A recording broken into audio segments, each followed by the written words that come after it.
Do you ever find the most perfect and beautiful flower that inspires you to create an illustration, but then you look closer and think, I can't draw that, it's too complicated and I couldn't even draw it once, never mind drawing it 10 times to make a pattern? Well, there's more than one way to draw a flower and it doesn't have to be photorealistic. Most floral designs you see are stylized in some way or another, and as you train your artistic inner eye, your own signature style will start to emerge as you see flowers and the shapes within them through your own unique lens. My name is Rebecca Flaherty and I'm a full-time illustrator and surface pattern designer from the UK. I'm pretty much addicted to drawing florals, and I think most of the artwork I license probably has flowers in it somewhere, as well as creating art for print-on-demand platforms like Spoonflower and Threadless. I also have experience licensing my designs directly to companies. I'm happy to be able to share that knowledge with you so you can learn from my real life experience and occasional mistakes too. In this class, you're going to learn how to use Procreate stamp brushes as your secret weapon for sketching out cohesive and aesthetically pleasing designs. I use these stamps in my sketch layer so that when I come to trace over them in my final designs, I have some uniformity but also a unique hand-drawn feel for each motif. I'll show you how to set up a master brush template canvas with guidelines at the exact angles for any number of petals as we push beyond the limits of Procreate's default lines symmetry. By the end of this class, you'll have picked up lots of ideas to create your own stylized floral illustrations. We'll be using the Liquify tool and filling our illustrations using reference layers, learning how to create balanced compositions and using shading, layers and texture to add depth to our artwork. We're going to be using all these skills to create 3 different types of floral illustrations using our stamp brushes to sketch the designs out. First up is a groovy 70s floral with basic geometric daisy shapes, and then a floral envelope design as we explore side view florals, and lastly a super quick and easy floral pattern using a layer mask to create overlapping petals. I hope the biggest skill you'll develop will be how to look at any flower and break it down into simple shapes, adding or taking away details to reinterpret it to fit your own unique style and aesthetic. If you don't feel like you've found your signature style yet, then I want you to know that looking at flower shapes and simplifying them this way was how I really discovered and distilled down my own signature style. Exercises like these are so good for spotting common threads in our work and leaning into them. This class is perfect for beginners who are just starting out on their artistic journey, but I've also created it to be a fun and leisurely class for all levels. There are certainly a few tips and tricks included which will be useful for pros too. You don't need any prior knowledge to take this class, and all you'll need is an iPad with the latest version of Procreate plus an Apple Pencil. Are you ready to get started? Then let's go.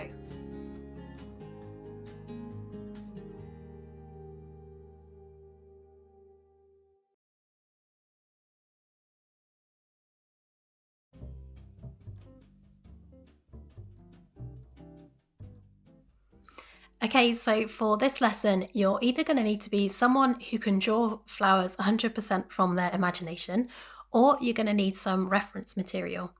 You can either use your own photos. If you're anything like me, you probably have a camera roll chock full of weeds and wildflowers ready for this very occasion. You can also find lots of inspiration online. Pinterest is a go-to for a lot of us, and I love it too, but I want to stay away from using Pinterest to find reference images, because with Pinterest, you're mostly going to find images of illustrations on there. Illustrations that have already been stylized by another artist. We want to stylize the flowers in our own unique way. So, in case you're not familiar with it, let me introduce you to unsplash.com. Millions of fantastic photos from lovely photographers who, under the Unsplash license, give us permission to use their photos in any way we like. I've put a link into the cheat sheet for this collection that I've created of side view flowers, which you're welcome to use as a starting point. Grab yourself 2 or 3 photos that you would like to work with. A quick space-saving way to grab a flower, because we're only going to be working on a small canvas for this, is to take a screenshot with however you do that on your iPad. And then rather than having this whole thing saved as a screenshot, if you crop it down to just the flower that you want, you're going to get a much smaller image there. If you want to add it as a reference, then you would need to save it to your camera roll. But if what you want to do is copy and paste it directly into the canvas, then you can come up here, tap copy, and then you can then delete this screenshot so it's not saving up space on your camera roll. And then you can go back into Procreate and swipe down with 3 fingers to paste. And so that's a really quick way of not having a camera roll filled up with screenshots or a downloads folder filled up with huge high-res photos.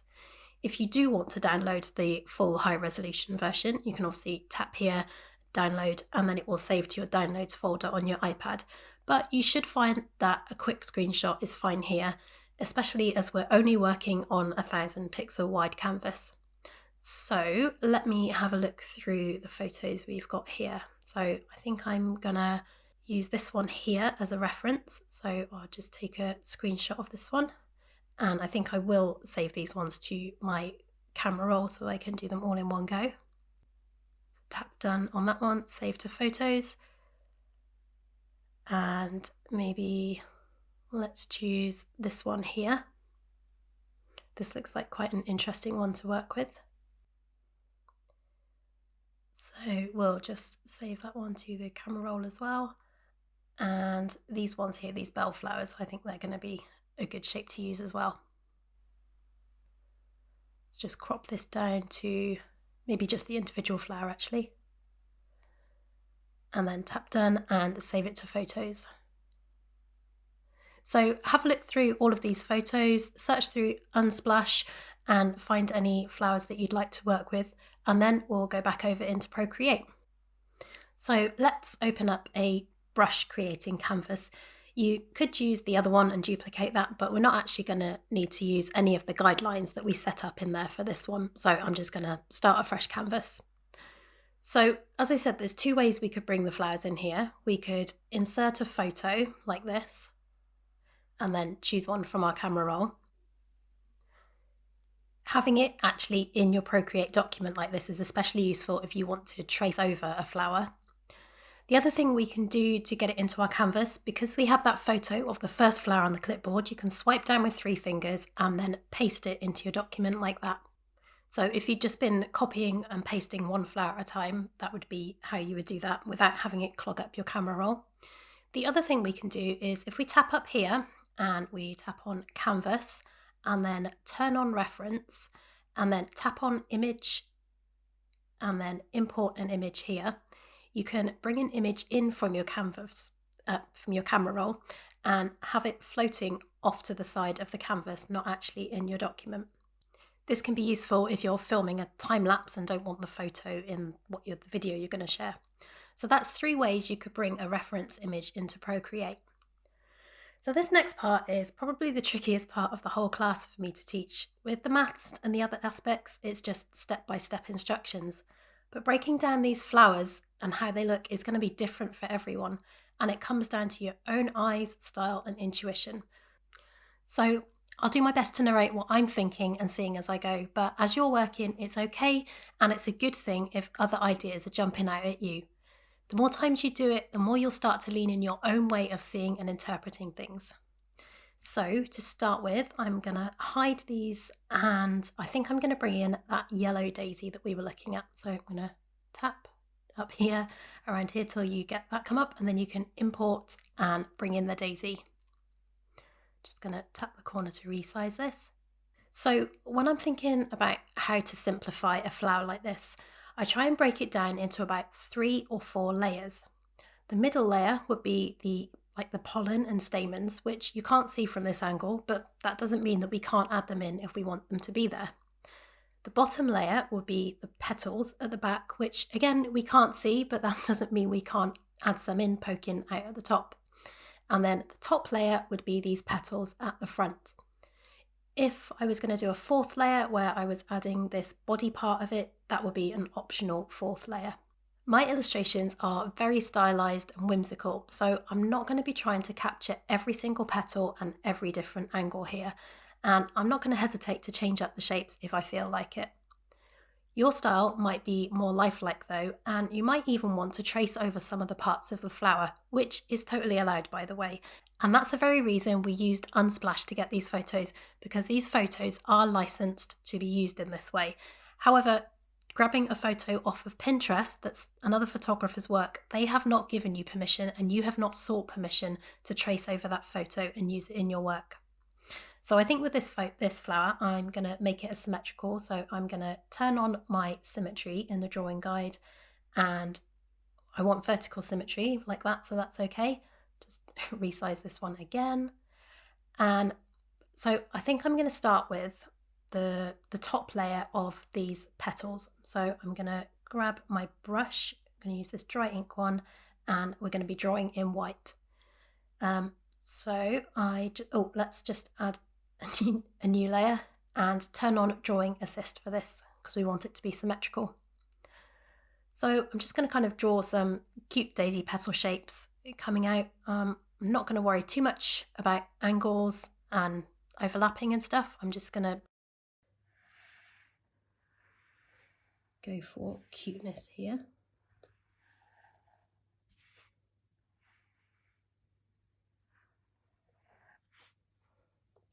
So I think that's probably okay for a first attempt. If you wanted to add more petals, you could do that.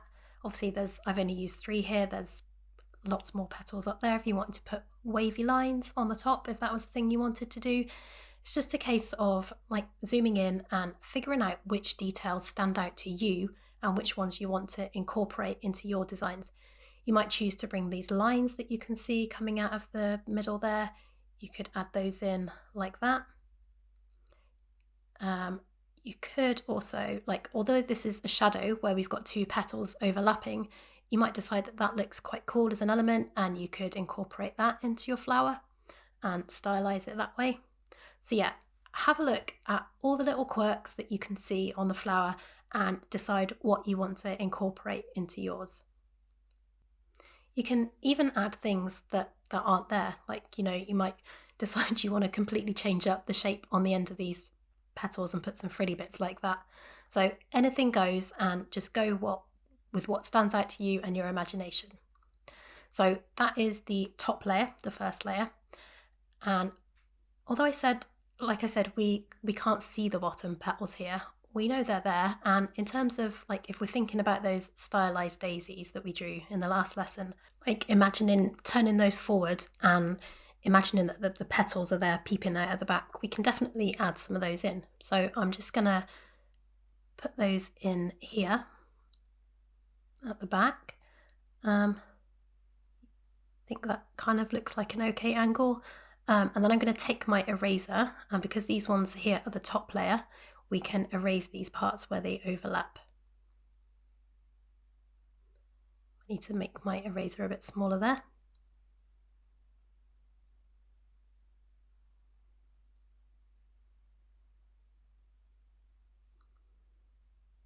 And then for the middle layer, I said we could imagine the pollen and the stamens, the center circle of the flowers that we drew.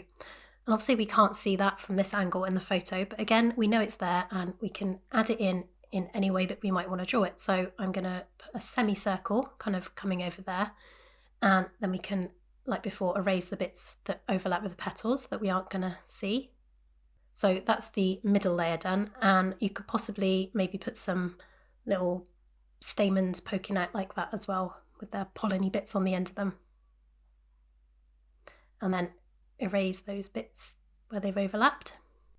And then sometimes, like I said, I might add this part in here, which I think are called the sepals and receptacles, but don't quote me on that, I'm not a botanist. But yeah, you could imagine if your stalk is coming up here, you could have something coming out from this central line and just coming out in a nice bud kind of shape like that, if you wanted to add that on as well. So we've broken this daisy shape down into one layer for the background petals, and then we've got a middle layer of the stamens and any bits that come out of the middle, and then we've got the petals on top, and then a 4th layer of this, the bud part where it joins onto the stalk. So that's just one way of looking at this flower and interpreting it. I'm just gonna show you the one that I came up with when I was doing a run through for this earlier. I hide these layers here. So yeah, looking at this flower yesterday, this is the brush that I came up with for this flower. So yeah, another completely different way of looking at the same flower. You know, I've added more of these petals in here, they're narrower, fitted more in. I've picked out some of the lines and added them in, drawn lots more petals in at the back and gone for a completely different shape underneath. So, you know, even the same artist looking at the same flower on 2 different days, and you'll see and pick out different things each time you look. So obviously, to add this as a brush, you would copy this layer and then find one that you've recently added. You can duplicate that, tap on there to edit the brush, go to Shape, Edit, Import, Paste, and that would be your new brush added in there.